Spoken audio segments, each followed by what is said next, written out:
اس لیے کچھ چیزوں کی اصطلاحات ضروری ہے۔ آج کل ایک شعر پھر چلتا ہے محرم میں، اسلام زندہ ہوتا ہے ہر کربلا کے بعد۔ تو یاد رکھو کربلا کے بعد بھی اسلام کو عزتیں ملتی ہیں، زندگی ملتی ہیں، لیکن اسلام کی زندگی وہ کربلا سے شروع نہیں ہوئی، بدر سے شروع ہوئی ہے، جس میں حسین کے نانا شریک ہیں۔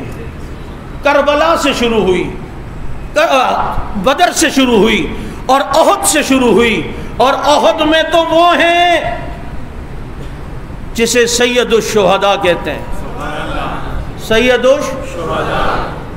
اس لیے فرق رکھنا ہے سب میں۔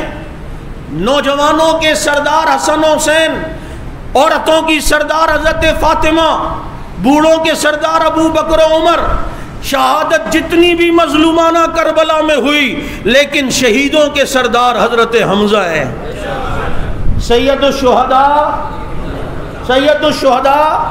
حالانکہ حضرت عثمان کتنے مظلوم شہید ہوئے، لیکن عثمان بھی سید الشہداء نہیں۔ سید الشہداء اگر ہیں تو حضرت حمزہ رضی اللہ تعالی عنہ۔ ان تمام باتوں کو سامنے آپ نے رکھنا ہے، اور پھر ان قربانیوں کو بھی دیکھنا ہے جو اس اسلام کے لیے دی گئیں، اور پھر یہ اسلام صحابہ کی قربانیوں سے دنیا میں پھیلا، اور یہاں تک کہ آپ کے پاکستان میں بھی صحابہ اسلام لے کر آئے۔